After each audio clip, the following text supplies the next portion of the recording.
l'explication de la guerre de Corée. Et nous allons dire d'abord que la Corée a été libérée par les États-Unis au sud et par les Soviétiques au nord. Et chacun des pays avait positionné ses troupes dans les zones libérées. Et les causes de cette guerre, c'est que Staline, le président de l'URSS, voulait unifier les deux parties et en faire un seul État communiste. Et donc, l'URSS va pousser les troupes de la Corée du Nord à envahir la Corée du Sud, ce qui a été fait en juin 1950. Donc, l'armée, l'ONU va condamner cette agression d'un pays indépendant et l'OTAN, les États-Unis, sous la bannière de l'OTAN, vont intervenir en faveur de la Corée du Sud, qui est le pays agressé. Ils vont repousser les Nord-Coréens jusqu'au niveau du 38e parallèle, parce que les deux parties-là sont divisées par le 38e parallèle nord. Donc, cette intervention de l'OTAN va permettre de repousser les agresseurs jusqu'au niveau du 38e parallèle, qui est la séparation entre les deux zones. La Chine va intervenir. La Chine, c'est un pays qui venait d'être formé. La République populaire de Chine s'est constituée à la suite d'une guerre civile qui s'est déroulée et qui a pris fin en 1949. Donc, après sa constitution, peu à peu, la Chine se révèle au niveau international. Et elle intervient en tant que pays communiste, puisque c'est les communistes qui ont eu la victoire sur la partie chinoise capitaliste. Donc, ce pays communiste, nouvellement constitué, avait une forte armée et va envoyer beaucoup de volontaires pour appuyer la Corée du Nord. Et donc, ils vont parvenir à repousser les soldats de l'OTAN jusqu'au-delà du 38e parallèle.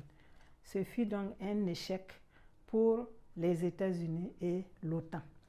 Les conséquences de cette guerre, c'est d'abord que l'armistice va être signé en juillet 1953. Bon, ce qui va favoriser cet armistice, il faut dire que il y a eu l'échec bien sûr de l'OTAN, mais il y avait aussi du côté de l'URSS la mort de Staline et son remplacement par un autre homme qui était beaucoup plus favorable à la paix. On a baptisé ça l'homme du dégel des relations entre les deux blocs. Il y a eu des pertes en vie humaine et des dégâts matériels. Le statu quo territorial, ça veut dire qu'il y a eu des pertes en vie humaine, une guerre pour rien, puisque ça n'a pas changé la limite de la frontière.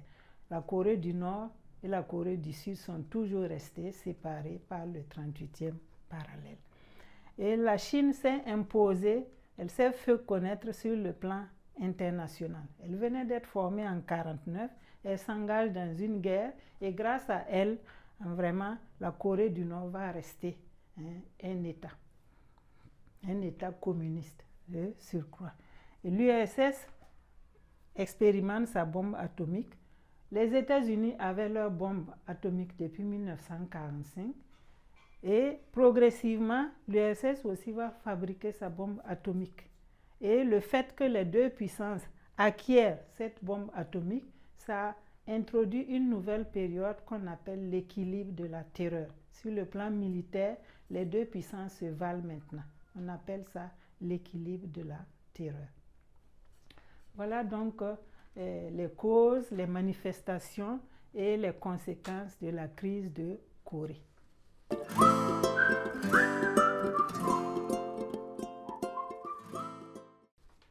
Donc, il y a bien sûr d'autres crises qui ont émaillé cette période de guerre froide.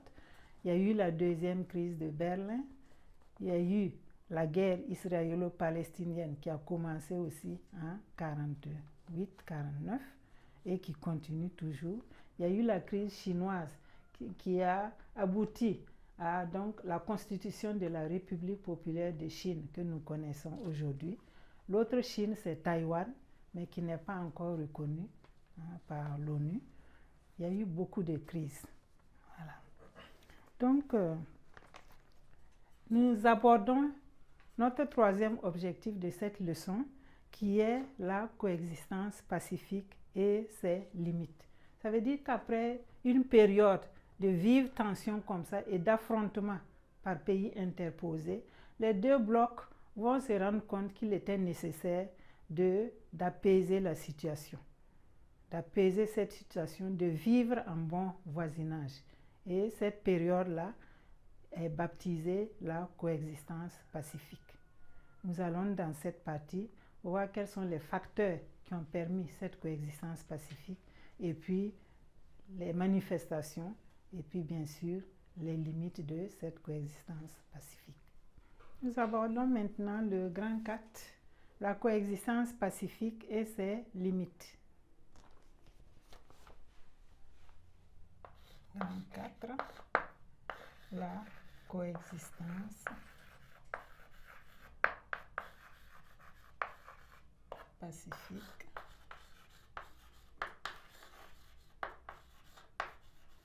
et ses limites.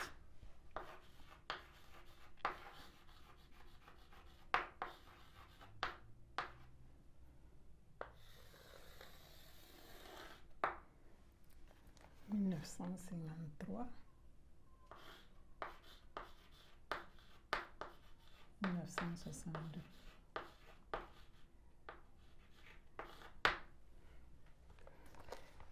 Petit 1, la coexistence pacifique.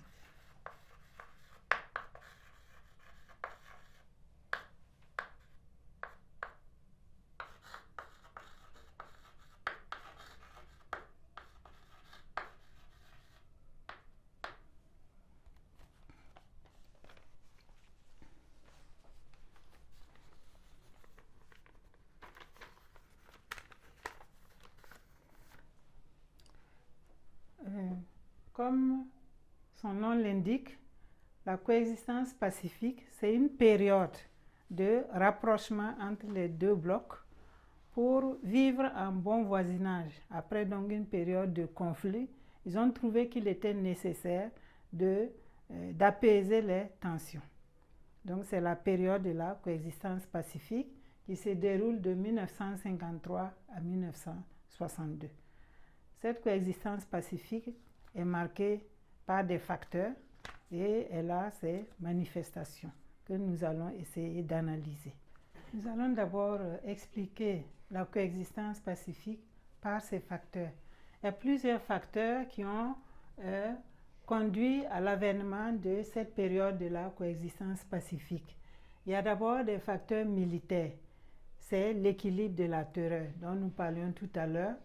C'est lié au fait que les deux puissances, les États-Unis, les deux grandes puissances, les États-Unis, d'un côté et l'URSS de l'autre, leader de chaque bloc, chacun a la bombe atomique. Donc personne ne peut inquiéter l'autre. Donc cet équilibre de la terreur sera un grand facteur de la coexistence pacifique. Ensuite, nous avons des facteurs politiques. En URSS, nous avons la mort de Staline en 1953. Cette mort va favoriser son remplacement par un autre, il s'agit de Khrouchtchev, qui sera plus favorable au dégel, c'est-à-dire à l'apaisement des tensions entre les deux blocs.